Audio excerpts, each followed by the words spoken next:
y le aprecio mucho a su presidente, Julio Santaella, que nos tome esta llamada telefónica. Julio, muy buenos días, gracias por la comunicación, ¿cómo estás? Buenos días, Luis, gusto de hablar contigo aquí, muy emocionado en el segundo día del censo. Oye, bueno, de entrada, pues, ¿cómo van las cosas? El reto es enorme, se tiene un mes, ¿no? Vamos a estar censando, o va a estar el INEGI, pues, censando, vamos a estar los ciudadanos respondiendo las preguntas durante todo marzo. Yo creo que lo dijiste muy bien, vamos, es en plural porque nosotros recorreremos las calles, tocaremos las puertas, pero necesitamos que todo mundo nos responda, así que es una labor cívica que necesitamos de todas las personas que viven en México. Y efectivamente, pues es una labor que pues va a durar del día 2 hasta el 27 de marzo. Posteriormente vamos a tener algunos operativos en campo de verificación de la cobertura y la calidad de este Censo de Población y Vivienda 2020, Luis. ¿Qué nos van a preguntar? Mira, el cuestionario básico tiene 38 preguntas, estimamos una duración entre 12 y 13 minutos en un hogar típico mexicano, tiene dos bloques de preguntas. Un bloque abarca las características y servicios, equipamiento de la vivienda, luz, agua, electrodomésticos, etcétera. Y luego un segundo bloque de preguntas tiene que ver con las personas que viven normalmente en esa vivienda, edad, sexo, escolaridad, ocupación económica, etnicidad, discapacidad. Son preguntas muy sencillas, muy básicas. Son preguntas para saber cuántos somos y cómo vivimos. ¿Cuántos somos? Características generales sociodemográficas de edad, sexo y demás, y dónde estamos.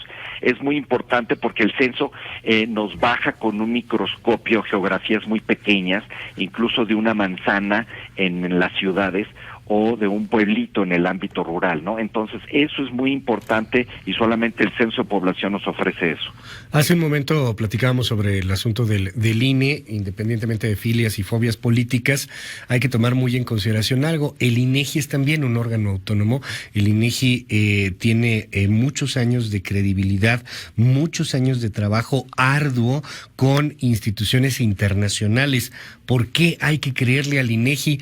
Pues ahí está validado el INEGI en el planeta, porque mucha gente nos está escribiendo ahorita, Julio, y nos dice, ¿por qué le voy a dar mis datos al INEGI? ¿Por qué vamos a platicar con el INEGI? ¿Por qué va a tener mis datos el gobierno? Pues no, es que todo mundo vamos a tener esos datos. ¿Cómo les responderías a estas personas que nos escriben? Son excelentes preguntas, Luis. Fíjate que, en primer lugar, la información que nosotros recabamos no tiene datos personales. Por diseño, pues nada más preguntamos información con propósitos estadísticos. Para darte un ejemplo, pues no preguntamos ni el RFC, ni el número de la CURP o cualquier dato de esa naturaleza. No necesitamos incluso los apellidos de las personas, ¿no? Entonces, no hay peligro en esa parte. Luego nuestra información está encriptada, de tal manera que podemos tener un entorno de seguridad física y lógica de la información que está en nuestro poder. Tenemos la obligación de preservar la confidencialidad. Y luego, más importante, vienen los beneficios. Con la información que nos proporcionan, podemos nosotros completar este censo y de esa manera tener una confirmación de cuántas personas viven en México, qué características tenemos, dónde estamos, en qué condiciones vivimos. Sin esta información, pues difícilmente vamos a poder tomar decisiones de gobierno que estén basadas en la realidad que tiene nuestro país. Dime algo, Julio. Hay preguntas que nos están llegando aquí al WhatsApp y nos dicen, en el caso de los encuestadores, ¿cómo los podemos identificar? Porque, pues, desgraciadamente hay gente que se puede llegar a hacer pasar por alguien, gente que tiene mucho miedo por la inseguridad, hay gente que nos está preguntando y nos está diciendo cosas al respecto del tema. ¿Cómo reconocemos un encuestador?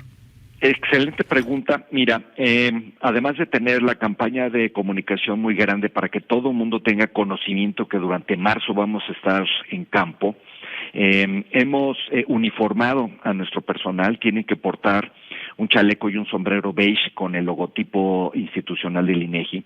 Tienen que traer una credencial relativamente grande colgada del cuello que tiene su fotografía y un holograma. Además, estamos habilitando dos mecanismos para que la población en general pueda verificar la identidad de nuestros entrevistadores. Uno es ingresando a una página de internet que es censo2020.mx, y otro es a través de un número telefónico gratuito, el 800-111-4634. En cualquiera de estos dos medios das el nombre, algún dato de la persona que tienes frente a ti, y con eso tú puedes corroborar que se trata de personal legítimo de nosotros. Además, muy importante, hemos dado la instrucción que la entrevista censal se celebre en la puerta, en el domicilio de la vivienda. No es necesario que ingresen más allá de esta puerta. Aquí hay algo que preguntan y creo que vale mucho la pena porque tiene que ver mucho con algunas de las a veces fake news que empiezan a moverse. Hay gente que dice que si no le respondes al INEGI vas a ser sancionado, que te pueden hasta meter a la cárcel. Lo están diciendo en WhatsApp, Julio Santaella. Mira, la ley que tenemos vigente nos faculta a nosotros a cobrar sanciones monetarias. En la historia del INEGI eso ha sido excepcional. Como el propósito nuestro es estadístico, pues en realidad lo que nosotros nos ha funcionado en el pasado es trabajar por medio del convencimiento. Entonces, incluso hemos dado herramientas a nuestros entrevistadores para poder acceder a una mejor respuesta por parte de los informantes, de la población en general. Y yo creo que en este 2020 eso no va a ser la excepción. No está, digamos, en nuestros planes este esquema, aunque por supuesto, pues sí tenemos esa facultad. Fíjate, qué interesante, interesante ahí el tema, cosa que nos das y nos aclaras aquí. Julio, nos dicen por aquí, esta nos está llegando mucho, agarro una. Buen día, ¿qué información le voy a dar al INEGI si justamente en este mes me estoy cambiando de domicilio? Eso depende de dónde. Sí, a ver. De dónde pero hay varios, nos están llegando varios así. Si está en el domicilio, digamos que está abandonando, entonces este es en su residencia habitual. Si acaba de llegar, pues será en el nuevo domicilio, ¿no? Eso a lo largo del mes puede ir variando, pero que no haya preocupación. En donde lo ubiquen, allí lo vamos a entrevistar. En donde lo ubiquen ahí estarían. Nos dicen aquí también algo muy interesante, ¿cómo le van a hacer los encuestadores para llegar a zonas peligrosas, a zonas donde desgraciadamente domina el crimen organizado? Mira, hemos desplegado también una serie de diálogos, de concertaciones con distintas autoridades civiles de seguridad pública, también con organizaciones de la sociedad civil, con iglesias, con comisarios ejidales, en fin, toda clase de organizaciones, para que ellos sepan también que estamos en campo. Y muchas veces a través de estos diálogos es como nosotros logramos el que nos den acceso a algunas de las zonas de máxima dificultad. Anecdóticamente te comento que uno de los que nos cuesta más trabajo son estos lugares de acceso restringido, que son fraccionamientos, condominios, zonas residenciales muy exclusivas, que pues hay una seguridad muy fuerte y que pues a veces no nos dejan ingresar, ¿no? Uh-huh. Son, digamos, de los escollos que tenemos que ir venciendo en este ejercicio censal. Nos dicen aquí, los encuestadores o entrevistadores deberían de tener un código QR. Lo tienen, ¿no? Un código ahí que puedes verificar. No tiene un código QR en la credencial, porque la experiencia que tuvimos es que en muchos casos ese código QR te puede redirigir a páginas falsas, ¿no? Entonces, tecnológicamente decidimos no acceder a ese medio, ¿no? De tal manera que el número telefónico y la página, eso sí sabemos, tenemos la garantía que son nuestras y no son sitios de impostores. Claro. Dime algo, aquí hay, te doy, nos llegaron una cantidad enorme de preguntas, todas pueden ser también consultadas en la página del INEGI, en los teléfonos que nos has dado del INEGI, pero déjame darte dos últimas que creo que son muy, muy buenas. Muchas, se me repite muchas veces esta pregunta, yo tengo un horario complicado, llego a mi casa hasta en la noche, ¿cómo voy a hacer para que me cuenten? Hay gente que dice, pues no me van a contar porque mi casa está sola. ¿Qué pasa aquí? Es una situación que ocurre mucho en nuestro país. Los entrevistadores van a hacer varios intentos por visitar. Si en la primera visita no encuentran a nadie, van a dejar un escrito que dice aviso de visita. Okay. Y van a tratar de regresar en un horario diferente. van a preguntar con los vecinos, con alguien más, si esa casa está habitada, si cuál es la situación que podemos corroborar. Se trata de concertar una cita en un horario diferente que la persona ya pueda responder. Normalmente esto puede ser más tarde o temprano en la noche o incluso en fin de semana.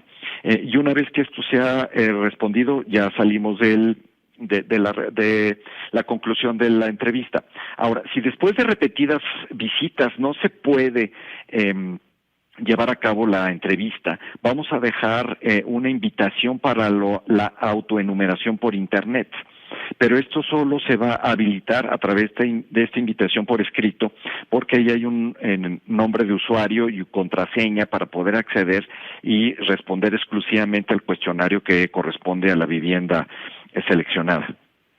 Nos preguntan también qué pasa con los hospitalizados, muchos familiares que están hospitalizados y que no necesariamente viven en la misma casa, pero bueno, pues le tienen atención a este familiar que se encuentra en un hospital. ¿Qué hacer ahí, Julio Santalla?